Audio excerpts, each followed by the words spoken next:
श्री गुरुचरण कमलेभ्यो नमः।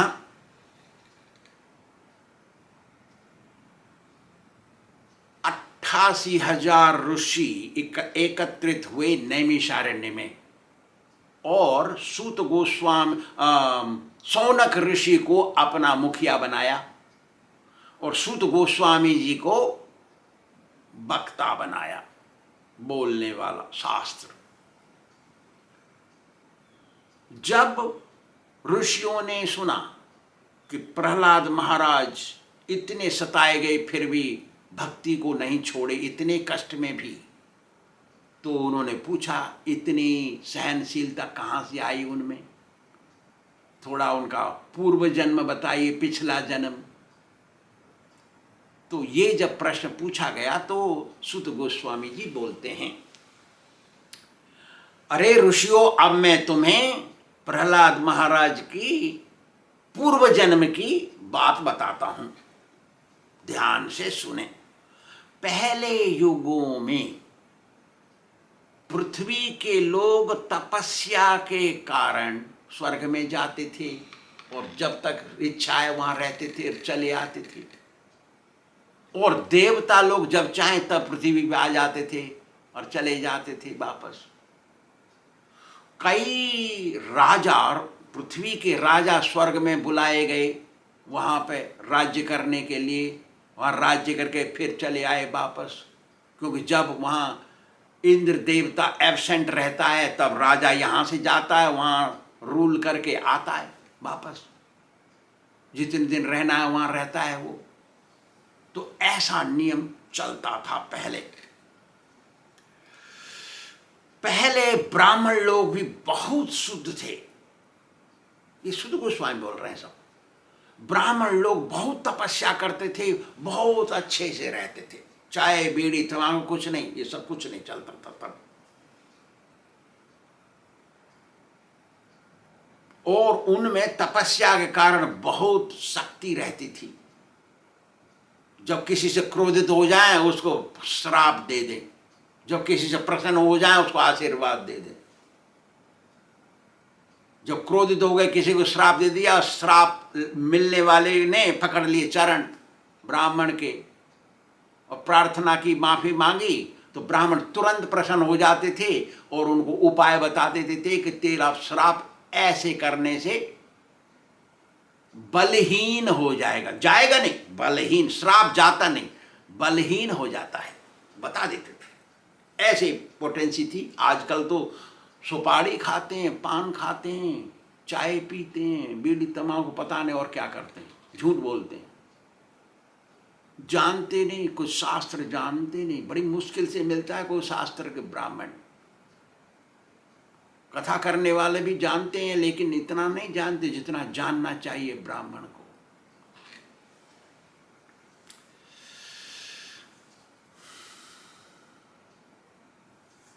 आजकल लोग ऐसे जन्म ले लिए, इन बातों में विश्वास नहीं करते कि ऐसा था पहले। यहाँ के राजा जाते थे वहां स्वर्ग में राज्य करके चले आते थे सशरीर, इन बातों में विश्वास नहीं करते। लेकिन हम विश्वास करते हैं। क्यों? कि आज से 40-30 वर्ष पहले, 40 वर्ष पहले कंप्यूटर नहीं थे, और कोई कह दे कंप्यूटर आएगा तो विश्वास नहीं। कोई कह देता हमको 40-30 वर्ष पहले कि पॉकेट में फोन बजेगा, उसमें फोटो भी आएंगे, कौन विश्वास करता उसको? अपने ही जीवन में ऐसा हो गया, लेकिन हुआ। विश्वास नहीं कर सकते उस समय। आज से 50 वर्ष पहले टेलीफोन नहीं था, लाइन वाला फोन, विश्वास नहीं कर सकते हो ऐसे टेलीफोन में बात हो जाएगी अमेरिका से इंडिया, कैसे हो जाएगी? पहले योगा में विश्वास करते थे, अब ऐसा आ गया जमाना। तो ये लोग इतने दुर्भागी हैं कि ये मालूम है इनको कि ऐसा हो गया है, 40 वर्ष पहले ऐसा नहीं था, ऐसा हो गया हमारे जीवन में, तो हमको विश्वास करना चाहिए ऐसा था आज से 1 लाख वर्ष पहले, 10 लाख वर्ष पहले, ऐसा समझ लेना चाहिए। लेकिन इनको दुर्भागी होने के कारण झूठ, लपंगा, मिथ्याचार, अनाचार, तमाकू, बीड़ी, चाय, ये सब चल रहा है। इस कारण उनके दिल के अंदर संदेह भर गया है, नास्तिकपना आ गया, इनमें विश्वास नहीं, श्रद्धा नहीं, आध्यात्मिक बातों में विश्वास नहीं, श्रद्धा नहीं। बोले तो कहेंगे भाग यहां गलत जगह चल, दूसरी जगह बात कर। ऐसा भी हो सकता है, ऐसा हमसे तो हुआ नहीं। हाँ, हमको जान से मार देते। कैलिफोर्निया में 1980 की बातें हैं। कैलिफोर्निया में किसी ने कह दिया आप वहां जाइए फलानी जगह, और वो निकला मुसलमान। हम चले वहां बात करने, मेरे पास एक ड्राइवर, मैं और वो ड्राइवर मेरा, दोनों गए, हम वहां पहुंच गए। और ड्राइवर इंजीनियर था, वो केमिकल इंजीनियर, वो भगत बन गया। और मैं ड्राइव करके मैं ड्राइव नहीं करता हूँ ड्राइव, कभी कभी जब ड्राइवर नहीं मिलता है मैं ड्राइव करता हूँ, लेकिन वो ड्राइव करके ले गया हमको। हम गए वहाँ, रो तो बातचीत करते करते ये बीच कमरे में खड़ा हो गया ऐसे करके, मेरा धर्म बोलता है तेरा सिर नहीं रहना चाहिए तेरे गले में। और उसका लड़का आ गया 25-30 वर्ष का, ये खड़ा होगा, दोनों पहलवान मार देंगे हम दोनों को। हम कैसे न कैसे भगवान की इच्छा हम बच के चले आए। 2-4-10 बार ऐसा हो गया हमारे साथ। बात अलग है। क्या बोल रहे थे? हाँ, तो ये अनाचार, दुराचार सारे आत्मा की शुद्धि ले गया और हमको गंदा बना दिया। कोई भी ब्राह्मण के लक्षण ब्राह्मण में मिलना मुश्किल है। 10-5, 2-4 लक्षण किसी में मिल जाए, बात अलग है, बहुत मुश्किल। कलयुग आ गया। कलेर दोष निधि राज, दोष निधि है ये, दोष की खान, पाप का घर कलयुग है। अच्छे ब्राह्मण हैं, मिलना मुश्किल है। पहले जमाने में कामिनी और कांचन दो पर इतनी श्रद्धा नहीं रखते थे लोग जो आज रखते हैं। इसीलिए जब कोई तपस्या करने बैठ जाता था तो इंद्र डरता था, वहां से एक अप्सरा भेजता था। अप्सरा मतलब कामिनी, स्वर्ग की। कामिनी मतलब बहुत काम वासना उसके अंदर, ज्यादा काम वासना होने के कारण उसको कामिनी कहा गया स्त्री को। कोई कोई स्त्री ऐसी होती है। तो वो आती थी अप्सरा, और जो तपस्या में रत है उसको धर्म भ्रष्ट करके उसको तपस्या की शुद्धि निकाल देती थी, तो इंद्र खुश हो जाता था। ऐसे वैष्णव की, साधु की, तपस्वी की, महात्मा की परीक्षा होती थी, उसको कहते हैं टेस्ट।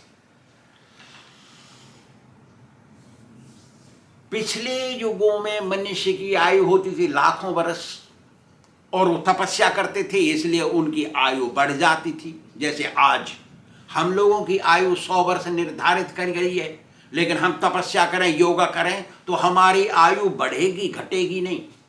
जैसे 100-150 वर्ष तक रहते हैं योगी लोग, उम्र होती है बहुत उनकी, तब मरते हैं वो। मरना सबको है, ये मृत्यु लोक है। इसीलिए वो लाखों वर्ष बिना खाए कुछ भी और बिना जल की एक बूंद लिए तपस्या करते रहते थे। अब तो ऐसा समय आ गया, 1-2 दिन किसी को खाने को मत दो, पानी पीने को मत दो, तो उसका चेहरा उतर जाएगा, सारा चेहरा लगेगा, मालूम लगेगा सैकड़ों वर्षों से नहीं खाया है वो। ऐसा समय आ गया है अभी। इसलिए कोई भी आदमी तपस्या करने के लिए तैयार नहीं होता अभी, बड़ी मुश्किल है। कोई तपस्या करे तो भी कोई लड़की आ जाएगी और तपस्या भ्रष्ट कर देगी, अप्सरा की बात तो छोड़ो। क्यों कि कामिनी कांचन का समय है अभी। इसलिए कोई स्त्री, नॉर्मल स्त्री भी किसी तपस्वी का तपस्या भ्रष्ट कर सकती है, कोई नियम से रहे रोज भजन करे, ध्यान करे, सेवा करे, पूजा करे, व्रत करे, पाठ स्वाध्याय करे, उसको कुछ समय बाद एक लड़की मिल जाए और ख़त्म, उसका तो सब पुण्य चला एक दिन में, एक समय में ही। और इतने दिन किया है पुण्य, हो तो फूंक निकल गया, फूंक हवा भरो इतनी देर में साइकिल में और ठुस एक सेकंड में निकल जाए हवा, ऐसा चेहरा कुमला जाता है।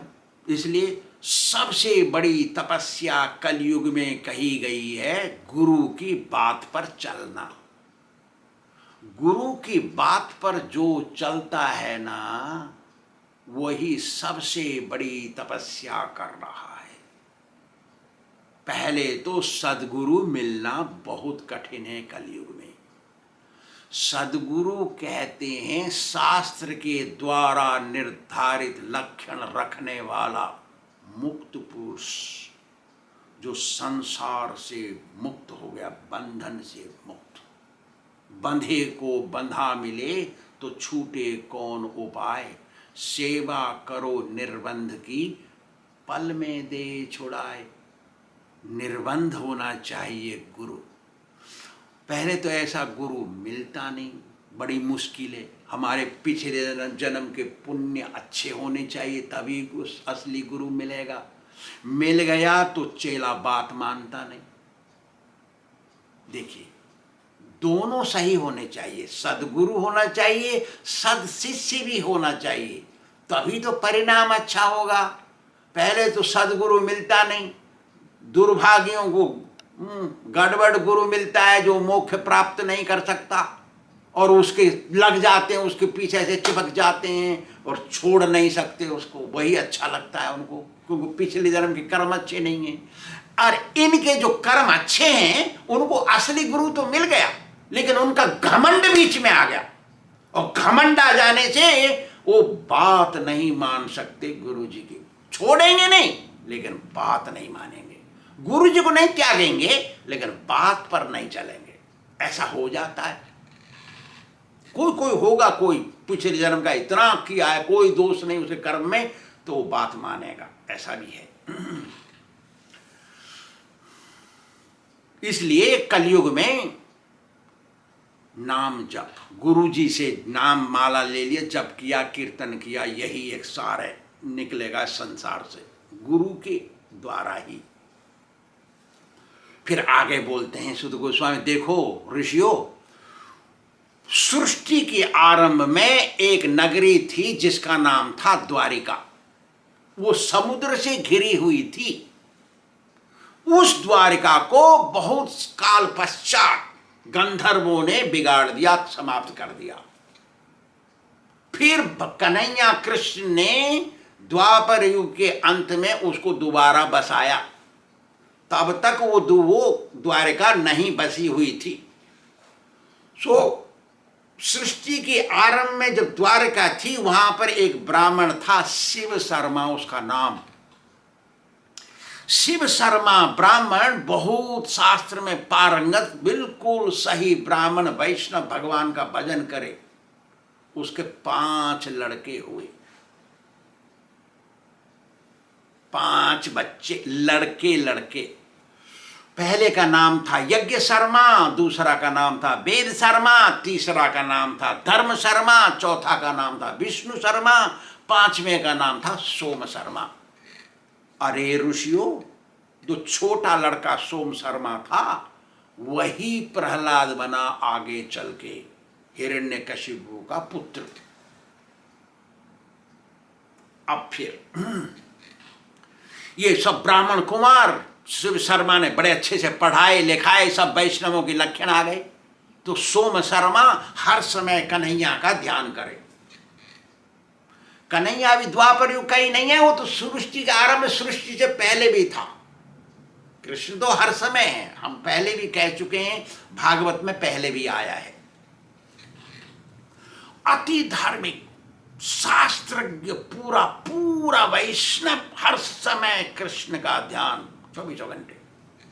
जब पिताजी का देहावसान हो गया, तब वो सोम शर्मा छोटा वाला वो गया गंडकी के किनारे, कहां से, द्वारका से गया वहां नेपाल के रास्ते पे गंडकी, वहां सालग्राम मिलते, सालग्राम तीर्थ, वहां जाके तपस्या शुरू किया उसने। तपस्या करना और भगवान का ध्यान करना। जब उसका अंतिम समय आया, मरने का काल, उस समय देवता में और असुरों में लड़ाई हो गई, युद्ध। तो असुर लोग अपनी सेना लेके वहां से जा रहे थे और यहां बैठे थे स्वामी जी, वो जा रहे हैं यहां से, और 1 2 10 नहीं, करोड़ों लाखों करोड़ों, और वो चिल्ला रहे थे, मार दो देवताओं को, काट दो इनको, उसका गला उतार दो, उसको फेंक दो, उसको अरेस्ट कर लो, और उसको छोड़ो मत, मारो, देवता अच्छे नहीं होते हैं। और इसके आंखें खोल देखा तो राक्षस हैं सब, हथियार लिए हुए हाथ में। मरने का समय वो, और जा रहे हैं ऐसे चिल्ला चिल्ला के, जैसे प्रोसेशन निकलता है वहां जल्लूस मारने को, देवताओं को मारने जा रहे हैं ये लोग। तो न्याय शास्त्र कहता अंते यामति सागति, जो जैसा देखता है, सुनता है, सोचता है, अंतिम सांस पर वही उसको मिलता है। भगवत गीता में कृष्णा भी यही बोल रहे हैं, कहते हैं यम यम वापि स्मरण भावम त्यजन्त्यन्ते कलेवरम तम तमैवैति कौन्तेय सदा तद्भाव भाविता। भगवान गीता में कहते हैं जो जैसा सोचता है अंतिम सांस पे उसको वैसा ही मिलता है, क्योंकि वो कलेवर माने शरीर छोड़ते समय अंतिम सांस में। तो ये सोच करके मरे कौन, सोम शर्मा। तो वो गए हिरण्यकशिपु के यहां और कयाधु के पेट में आ गए, लेकिन वो साधारण नहीं, वो बहुत तपस्वी, भगवान का ध्यान करने वाले हर समय ऐसा आदमी, इसलिए उनको सदगुरु मिला। इसका मतलब क्या है, कौन, नारद मुनि। इसका मतलब क्या है न, जब जिसके पुण्य इतने हो जाते हैं पिछले जन्म के, वो पहुंचा देते सदगुरु के पास, सदगुरु को तुम्हारे पास ले आते हैं। सदगुरु केवल पिछले पुण्य कर्म से ही मिलते हैं। जिसके पिछले पुण्य कर्म अच्छे नहीं हैं वो उसको सदगुरु मिलेगा ही नहीं। वो पिछले पुण्य कर्म है नहीं तो उसको ढोंगी मिलेगा और उसी में ही चिपकेगा वो। जिसके पिछले कर्म अच्छे हैं घूम घाम के सारी दुनिया असली गुरु के पास आएगा और वहीं रहेगा वो, अच्छे कर्म हैं तो। और यदि थोड़े से भी बुरे कर्म है ना, गुरु और शिष्य के बीच में घमंड आ जाएगा, तो असली गुरु होने से भी शिष्य घमंड के कारण उनकी बात नहीं मानेगा, घमंड आ जाएगा बीच में। किसका, गुरु तो है नहीं, घमंडी हो नहीं सकता, उसको तो गुरु कहते हैं। शिष्य का घमंड बात नहीं मानने देगा गुरु जी की, सोचेगा गुरु जी का दिमाग फेल हो गया है। मेरे को याद आ गया, मेरे एक गुरु भाई थे पुरी महाराज, बहुत विद्वान थे वो, हमारी उनकी बड़ी दोस्ती थी, तो चल बसे 10-15 वर्ष पहले, बहुत विद्वान थे वो। तो हम लोग बड़ी दोस्ती, बहुत बातें होती थी हमारी, शास्त्रिक बातें। वो बंगाली थे, जिन कौन थे, लेकिन हमारी दोस्ती थी उनकी। हाँ, आंध्र प्रदेश में उनका मंदिर है। तो क्या हुआ, उनका एक चेला इंजीनियर आया मेरे पास, शायद 1993 की बातें हैं, हम झोपड़ी में रहते थे उस समय वृंदावन में, 1993 की बातें हैं। आया, 4 बज रहे होंगे दोपहर बाद के, और एक ब्रह्मचारी उसके साथ आया, ये सन्यासी। तो हमको बोला बड़ा प्रेम, क्योंकि पढ़ा लिखा, तो पढ़ा लिखा जैसा तोता होगा, तोता तो तोता के पास बैठेगा। तो पढ़ा लिखे हम लोग बातचीत कर रहे हैं, बातचीत करते करते वो बोला हमारा गुरु जी का दिमाग खराब हो गया। अरे तू पढ़ा लिखा है ऐसा बोलता है? हम बोले क्योंकि वो हमारे मित्र हैं, उनके गुरु, ये तो हमारा चेला लगेगा, वो हमारे गुरु भाई लगते हैं। वैष्णव हैं, पुरी महाराज गुरु भाई लगेंगे, ये तो चेला लगेगा हमारा। हम तो हमसे बोल रहा है, हमारे गुरु जी बूढ़े हो गए ना, उनका दिमाग खराब हो गया है, वो बहुत गाली बकते हैं, बहुत भद्दी बातें बोलते हैं और जल्दी गुस्सा हो जाते हैं। तो ये तो हम जानते हैं 10 वर्षों से इसको, इसका नाम था विष्णु महाराज, ठीक है। अब तो हम गुस्सा हो गए। हाँ, उसके साथ एक वकील आया था, मथुरा का वकील भी बैठा था उसके साथ,